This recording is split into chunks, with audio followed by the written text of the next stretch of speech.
Hello, we are live for another day of the year-long Bhagavad Gita daily sadhana. I'm Atmadarshan or Laura, whichever you prefer. And we're talking about this concept that is key to many yoga teachings, samatvam. Literally, it's translated as meaning essentially yourself. Um, you can call it equanimity. That's a real relatable concept. But like many Sanskrit terms, samatvam is nuanced. So it is staying even keel, but the reason you're staying even keel through life, through your practice, through challenges, is because you're just being true to who you are.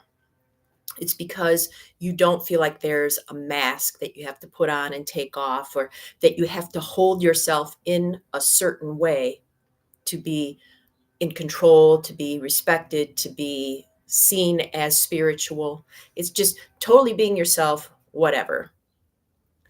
And this relates to the topic of the day. So there are many challenges in life to samatvam, to just letting ourselves be ourselves. And one of the biggest ones, which fortunately the Gita addresses right off the bat, is the feeling that we're a fraud. Have you ever had that feeling? I know I have. For example, I've been invited to present at the International Association of Yoga Therapies conference, one of their international conferences this summer. And although I'm like, yes, I've been studying a long time and they want me to speak on spirituality and yoga, which I know something about, I still feel like I'm going to be up in front of all these other teachers. Maybe some of them have been teaching less than half the time I have, but what if I come off as looking bad or incompetent, or somebody asks me a question and I don't know what to say, or what if I slip up and do an unyogic thing like utter a curse word while I'm responding, or make a mistake while I'm talking? Yeah, I think we all have this. Well, we do all have this, but there's a difference in how we address it. And by the way, if you want to join me for the conference and see how I do, there's a link down in the summary there. Um, and this is kind of what Arjun and Krishna are dealing with right now. Arjun is like, there's this huge battle. I'm a warrior. I'm the best warrior in the world. And Krishna, my best friend, I want you there with me to see how I do. And at the start, it's like, ooh, the battle's getting ready. The conchs are blowing. The drums are beating. And then Arjun is actually getting on the field. And he's like, wait a minute. What if I don't live up to my title as greatest warrior in the world? What if this, in fact, what if people are thinking this about me as I'm fighting?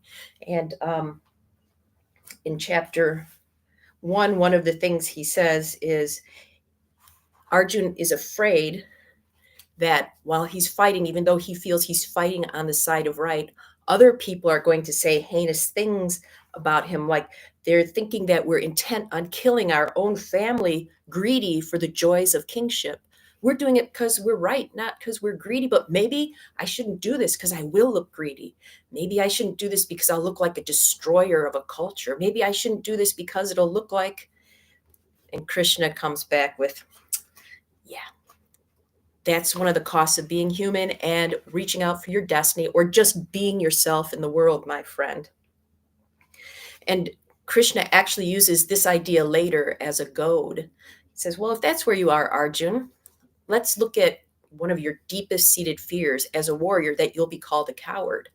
So you can think of being called wrong, but what's even worse is being called a coward, right? When you're a great warrior. So maybe you should look at it from that perspective. And he tries to use where Arjun is to get him back on track. One of the verses, verse 36 in chapter 2, slandering you, your enemies, will say things that should not be said, insulting your abilities. What could be more painful than this? So Krishna's acknowledging this aspect of the human condition, and at the same time, he's providing ideas for addressing it. And it's actually very good that Arjun brings this up, because as humans, pretty much all of us feel this way. If we face it consciously, it's one thing, but if we push it down, it festers, and it can become things like narcissism, for example. So Arjun is facing it consciously. If we're feeling like frauds consciously, that's a good thing. What Krishna says, it's got to do so much with illusion, Arjun. You're thinking of what people are thinking. So thinking about something and not perceiving it directly is illusion. And then thinking about what people are thinking is creating an illusion out of an illusion. And what we talked yesterday about time, time is running out. Krishna says it's an illusion that time is running out.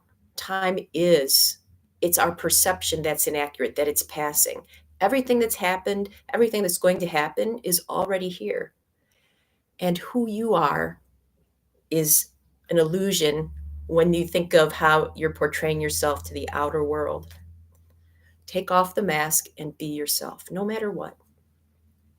And this is one of the hardest challenges of yoga. Oh, today's practice is dedicated to Rachel, not because of any fraud thing, but because of her health concerns, and I'm thinking of her. And for the meditation, can you think of yourself with compassion? It's good. We'll be sitting down and contemplating how you feel you're a fraud.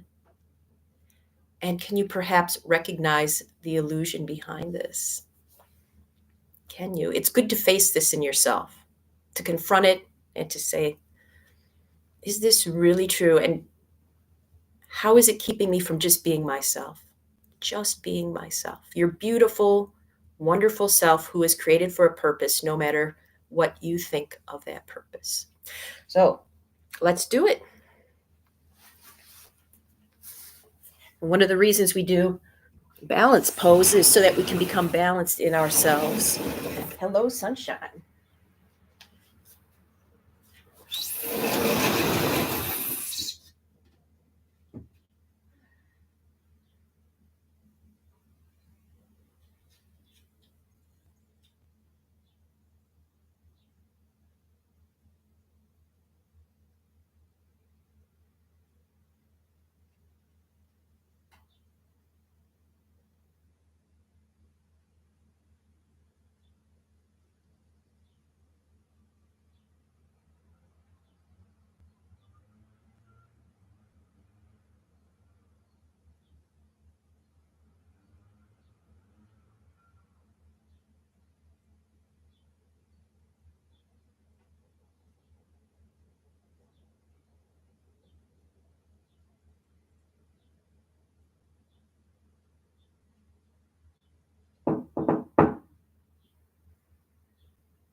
All righty. Now, time for a meditative practice, contemplating the ways in which you feel like you're a fraud and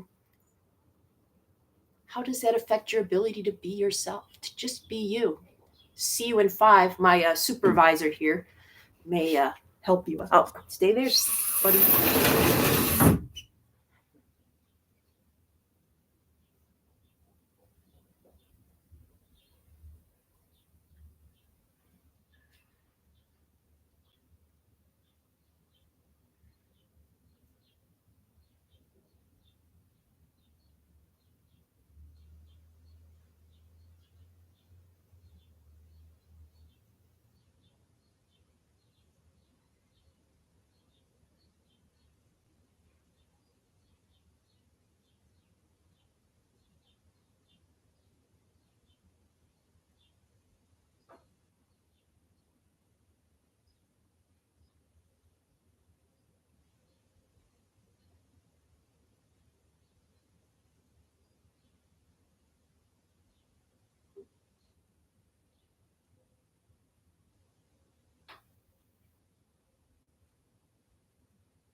We're back.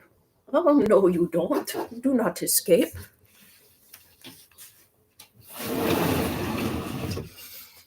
Ah, what a good lesson from Oliver the yoga cat. Trying to escape, like we are often trying to escape who we think we are, the image we project to the world. And one of the most spiritual, beneficial things we can do is just to be ourselves. Because when we're ourselves, others can be themselves and we can let the world be itself. It's a beautiful thing. You are beautiful. You are perfect just as you are. May you recognize that. And may we see each other again very soon. Oh, and by the way, Oliver, for those of us who are cat owners, they are such good teachers because Oliver is himself no matter what. So I'm going to go take some lessons from him today. See you soon.